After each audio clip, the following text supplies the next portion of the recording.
Constantemente la tecnología está avanzando. Desde sus inicios tuvo un impacto significativo en el ser humano. Es realmente asombroso y extraordinario cómo un simple hombre pudo surgir desde las cenizas, convirtiéndose en un claro ejemplo de perseverancia, capaz de sobreponerse a las distintas demandas, lo cual dio origen a un negocio que se ha expandido. Es que de hecho, hoy en día, todos tenemos acceso a algunos de sus chips. Es una locura cómo se mueve el mundo comercial. Sin duda alguna, en algún momento te has preguntado a ti mismo, ¿por qué Apple fabrica todos sus chips en esta pequeña isla? ¿Cómo un hombre en el punto más bajo de su carrera construyó el mejor fabricante de chips del mundo? ¿Cómo pudo hacerlo en un país sin antecedentes en semiconductores?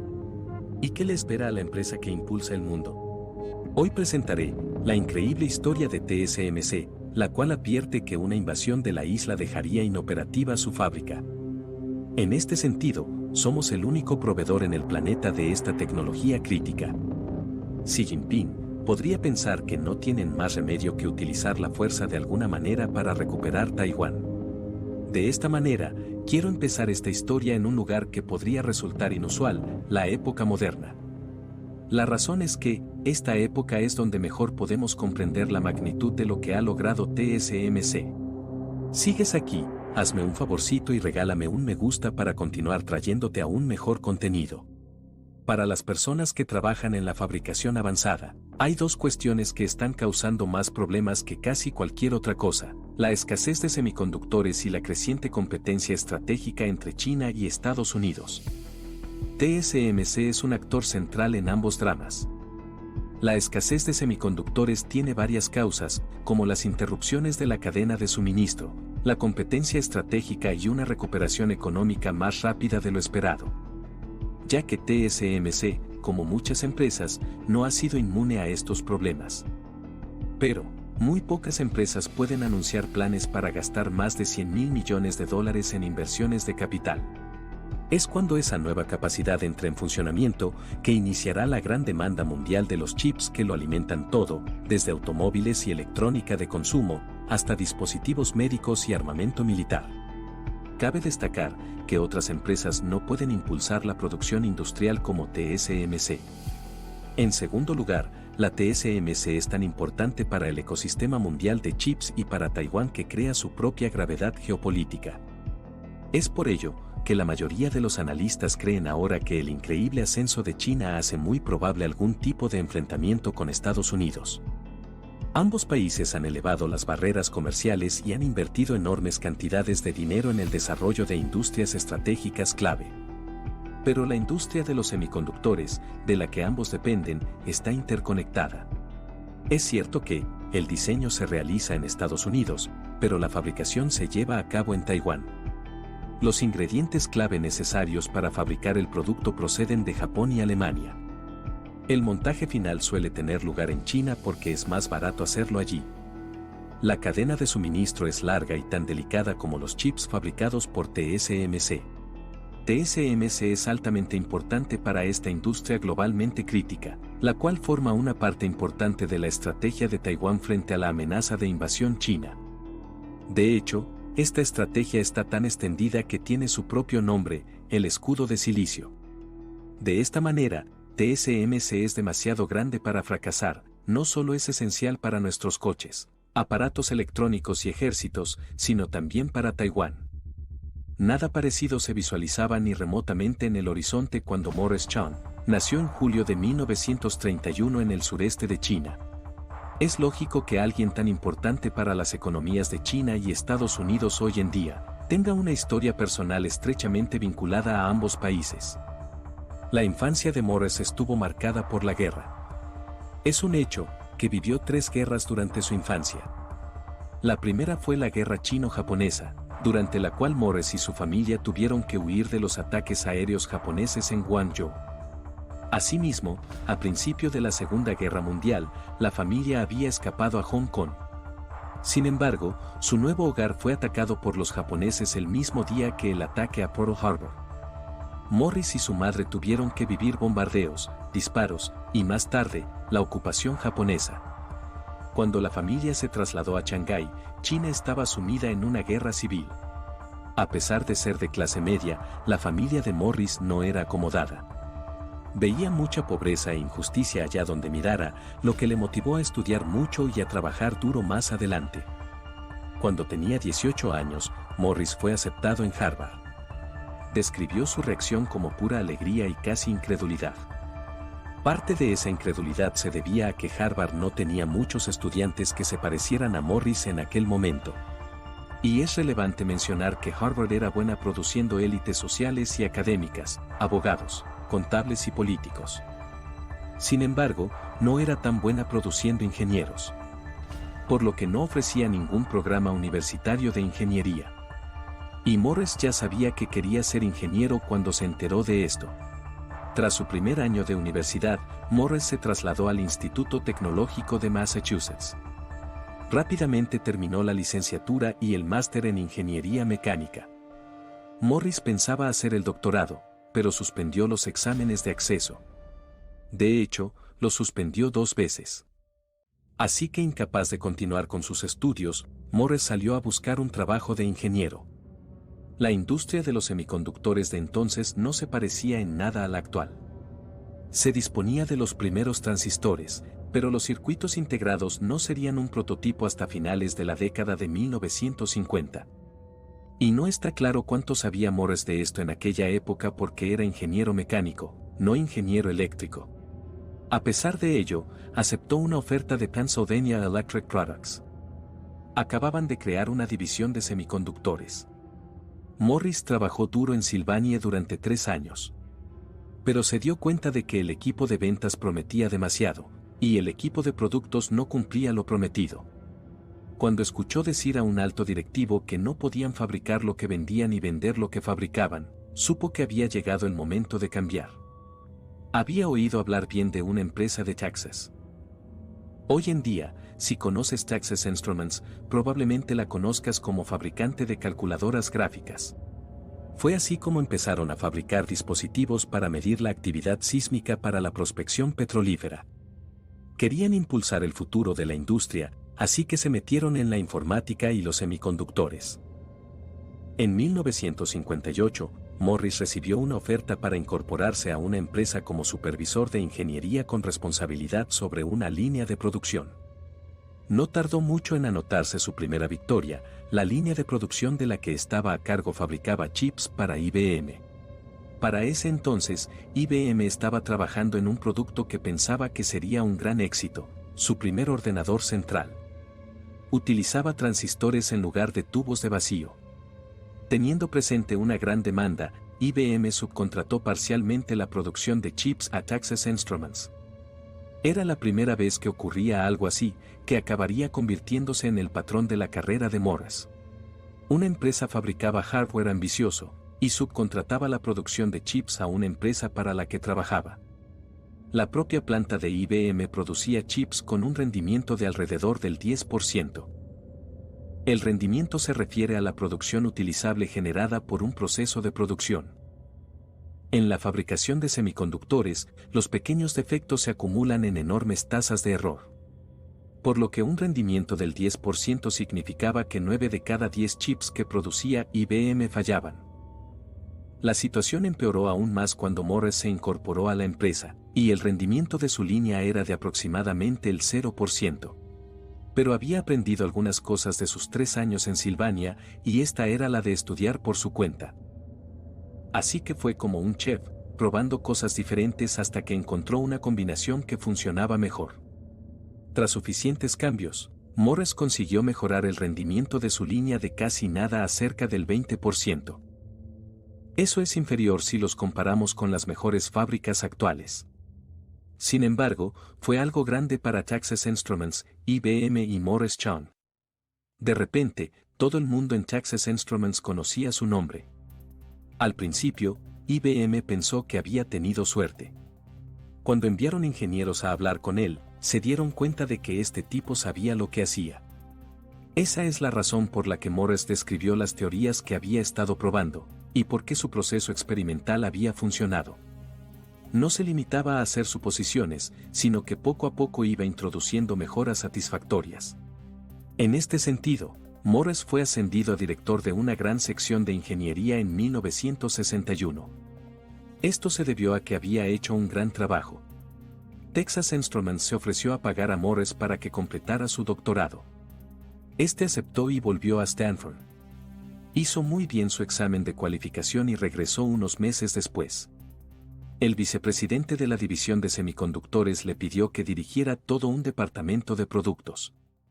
Esto convirtió a Morris en director general a cargo de más de 2.000 personas.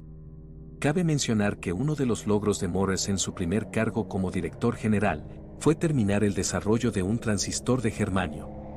Esto fue algo en lo que empezó a trabajar tras regresar de la Universidad de Stanford. Texas Instruments empezó a fabricar este transistor en grandes cantidades para venderlo a IBM, que era su cliente más importante.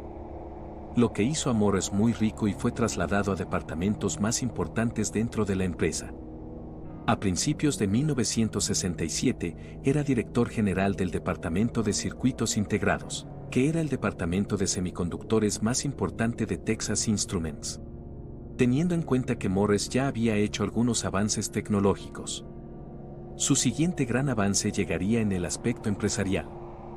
A finales de los 60, cuando Texas Instruments o cualquier otra empresa de semiconductores empezaba una nueva línea de productos, cobraba inmediatamente mucho dinero a sus clientes. A primera vista, esto era racional. Al fin y al cabo, los nuevos productos requerían una enorme inversión inicial. Pero Morris, con el estilo forense de resolución de problemas que se estaba convirtiendo rápidamente en su marca de fábrica, se dio cuenta de que este enfoque no era óptimo. No era óptimo porque en esta fase inicial de la producción, la maximización de los ingresos no podía lograrse aumentando el precio. Solo podía conseguirse maximizando el rendimiento, es decir, la cantidad de producto que puedes producir con lo que has invertido. ¿Y cómo se maximiza el rendimiento? Maximizando el volumen de producción, fabricando lo máximo posible.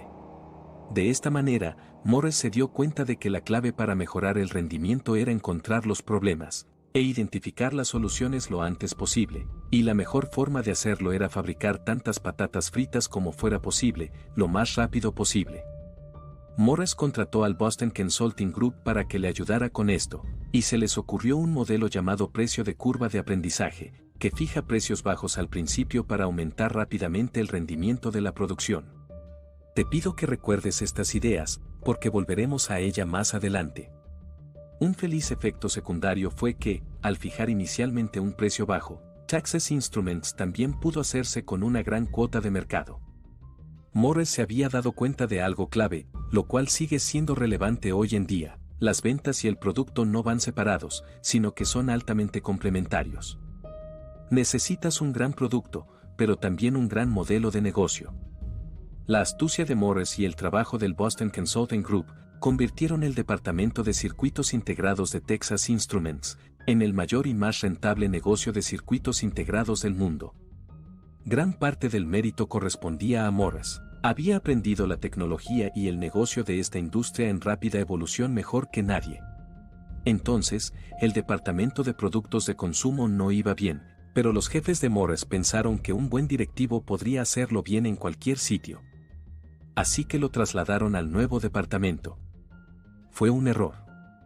Los productos eran distintos, los clientes eran distintos y el mercado era distinto.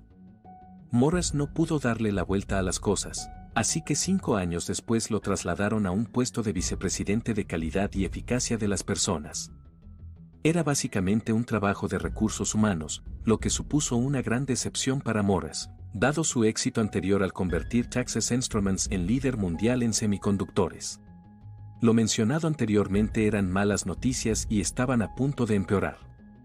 Como la empresa estaba intentando dar un giro a su división de productos de consumo, le pilló desprevenido la combinación de una transición en toda la industria, hacia la fabricación de semiconductores de óxido metálico, la fuga de talentos y la brusca respuesta de sus mayores competidores. Perdió su ventaja en semiconductores. La ventaja que el mismo Morris se había esforzado tanto en construir. Se dio cuenta de que las cosas no le iban bien en la empresa. De ser el tipo que todos pensaban que sería el próximo director general, pasó a estar en el ojo del huracán. Esto dio como consecuencia que la carrera de Morris en Texas Instruments estaba básicamente acabada. En 1983 dimitió. 30 años de servicio terminaron en un instante. Por supuesto, otras empresas se dieron cuenta de que uno de los mejores ingenieros de semiconductores del mundo estaba de repente en paro. Entonces Morris recibió una llamada de General Instruments. No eran tan grandes como Texas Instruments, pero seguían siendo una empresa del Fortune 500. Ofrecieron a Morris el cargo de presidente y director de operaciones. Morris aceptó y se trasladó a Manhattan. Pero no funcionó. Morris pensó que se incorporaba a una empresa similar a la que acababa de estar, pero la realidad era muy distinta. Enseguida se dio cuenta de que General Instruments funcionaba más como una empresa de capital de riesgo, que como un negocio de semiconductores. En lugar de crecer orgánicamente, el modelo empresarial de General Instruments se centraba en fusiones, adquisiciones y en incorporar los negocios adquiridos a la empresa matriz o venderlos para obtener beneficios. Posteriormente, tras solo un año en General Instrument, Morris decidió marcharse. Estaba disgustado. He aquí una cita suya que describe su estado de ánimo en aquel momento. Después de estos dos reveses, en TI y en GI, no creía que mi aspiración de ser director general de una gran empresa estadounidense estuviera en las cartas. Tenía razón, pero no de la forma que él o cualquier otra persona podría haber esperado. Morris Chang tenía unos 50 años y una reputación que nadie desea. Había sido una estrella emergente. Las cosas no le iban del todo mal, estaba económicamente cómodo. Pero el teléfono no sonaba como después de dejar Texas Instruments. Sin embargo, una oportunidad estaba a punto de surgir de un lugar improbable. Fue en los años 70, cuando aún trabajaba en Texas Instruments, Morris había viajado a Taiwán un par de veces para reunirse con funcionarios del gobierno sobre la construcción de una planta de fabricación. Se acordaban bien de él, porque le ofrecieron el puesto de presidente del Instituto de Investigación de Tecnología Industrial, ITRI. Para ese entonces, el ITRI era el esfuerzo del gobierno taiwanés, por responder a una de las preguntas más importantes a las que se enfrenta cualquier país en desarrollo: ¿cómo elevar de forma sostenible su nivel de vida? Por aquella fecha, Taiwán no tenía la economía de primer orden que tiene hoy. Sus puntos fuertes eran los productos agrícolas y las manufacturas de bajo valor. El gobierno estaba decidido a ascender en la cadena de valor. Siguiendo el contexto, la empresa ITRI se creó con el objetivo de desarrollar tecnologías de vanguardia. Querían ser capaces de crear productos de mayor valor que los disponibles actualmente en el mercado. Para ello, necesitaban investigar y desarrollar nuevas tecnologías de semiconductores.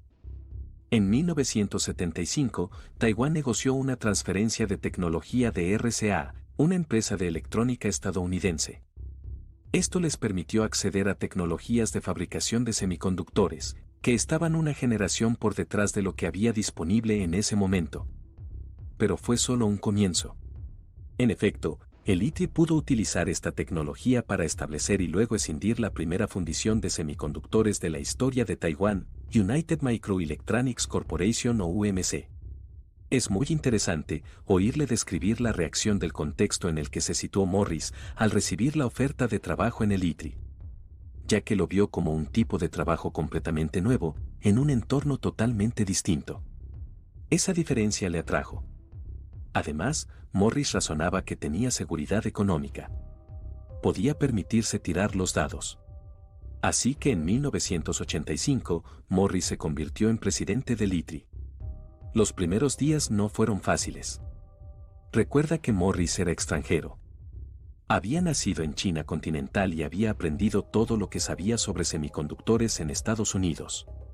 No obstante, Morris avanzaba compartiendo sus conocimientos y transformando el ITRI en una organización de alto rendimiento. Un día, lo contactó Li Kuo-ting.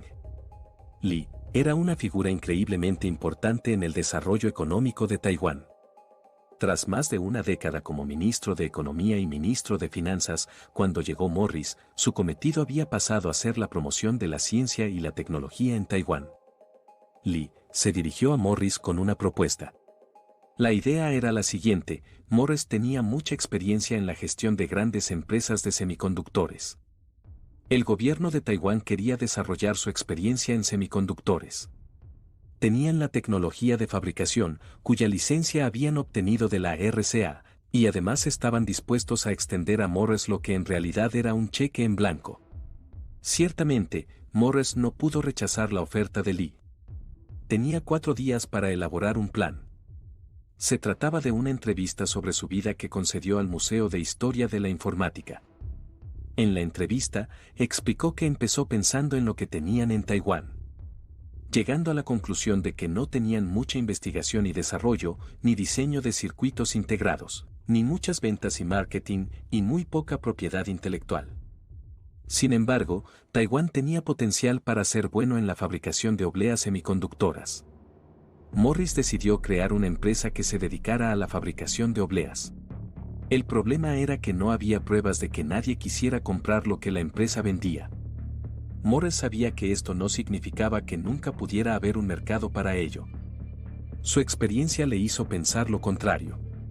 Recordó su época en Texas Instruments, donde se encontró con montones de diseñadores de circuitos integrados deseosos de crear sus propias empresas, pero que no conseguían reunir el dinero necesario.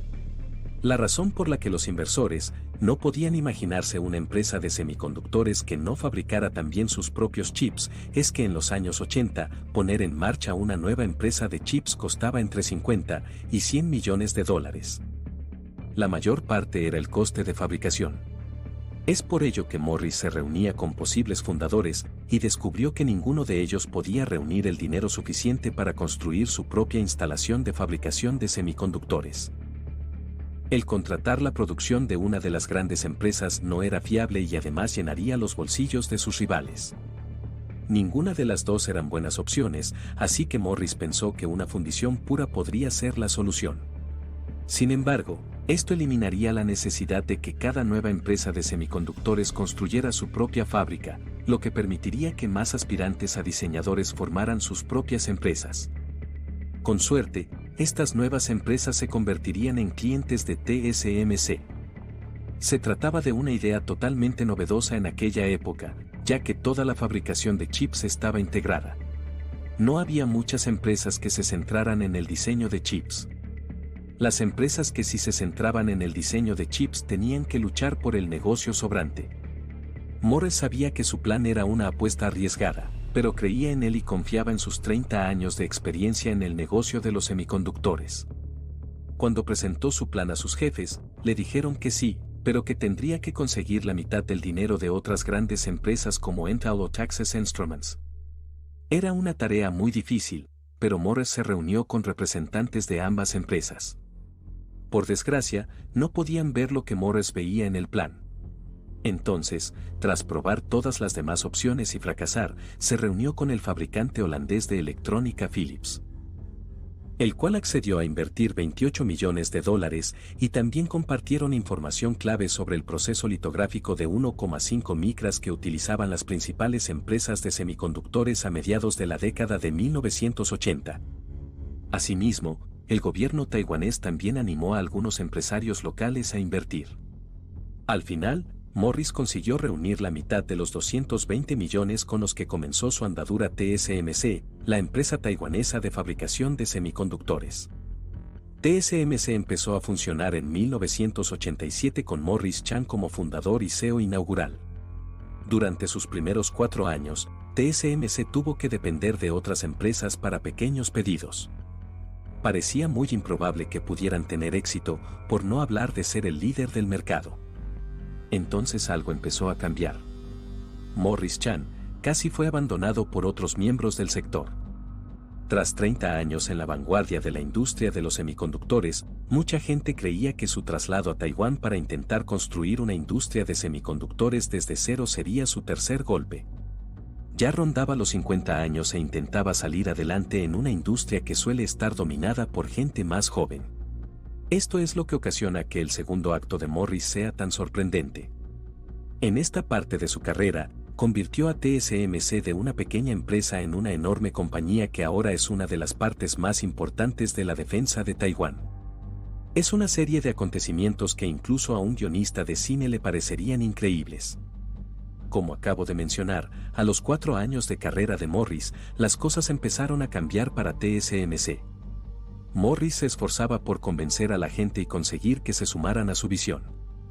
Dedicó mucho tiempo a hablar con personas que querían crear sus propias empresas de semiconductores, pero no tenían dinero. No necesitáis vuestra propia fábrica, les decía Morris. Nosotros seremos tu fábrica.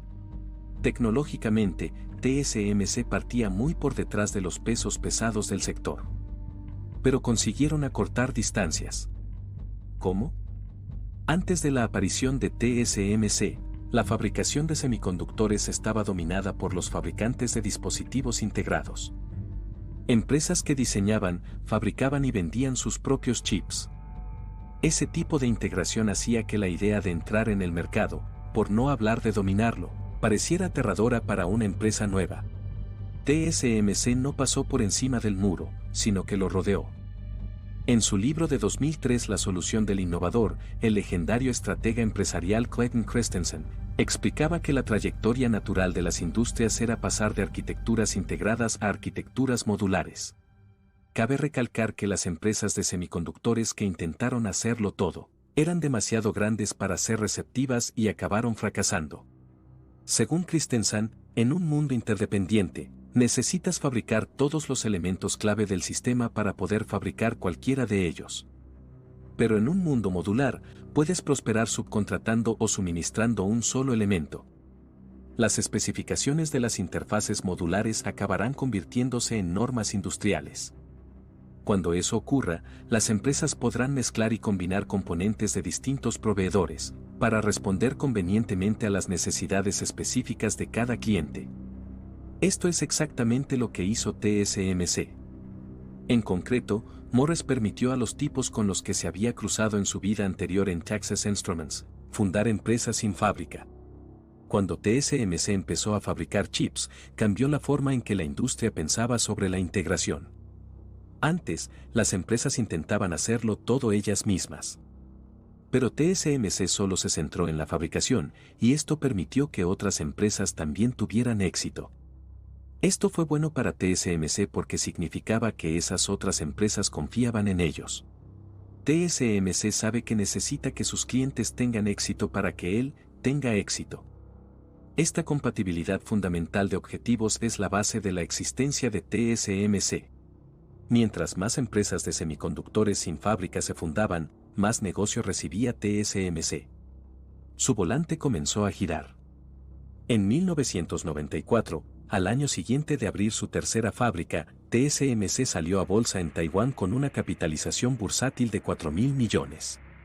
A principios de la década de 2000, impulsada por acaparar el floreciente mercado de los chips gráficos dedicados, TSMC había alcanzado a sus competidores y los había superado.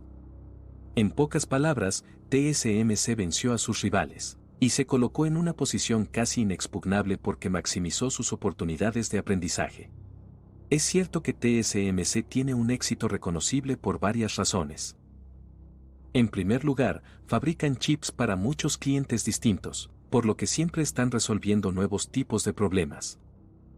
En segundo lugar, cuantos más chips fabrican, más dinero se puede reinvertir en investigación y desarrollo. En la actualidad, TSMC tiene una de las carteras de patentes más valiosas del mundo. En tercer lugar, aunque fue creada por un instituto estatal de investigación industrial, tuvo que competir con otras empresas. La única forma de convertir a TSMC en una empresa de talla mundial era obligarla a competir con las mejores empresas del mundo. Por último, pero no por ello menos importante, la empresa intenta constantemente mejorar su proceso de fabricación mediante pequeños cambios. Hay que tener en cuenta que una de las cosas más difíciles de hacer en el mundo es la fabricación de semiconductores. Cuando se fabrican los chips más avanzados y supone miles de pequeños pasos en muchas áreas diferentes, el más mínimo error, como una partícula asesina, puede arruinar todo un lote que ha costado millones de dólares. ¿Recuerdas que antes dije que una de las grandes conclusiones de Morris en Texas Instruments fue que la mejor manera de mejorar rápidamente el rendimiento era aumentar rápidamente la producción a bajo precio? Esa idea, el precio de la curva de aprendizaje, seguiría siendo una parte fundamental del éxito de TSMC. Te felicito por llegar al final de este video. Eres genial. Aquí está otro video que nos encantaría que vieras. Espero que te haya gustado muchísimo, no olvides dejar tu suscripción y tu comentario. Gracias y un saludo muy grande.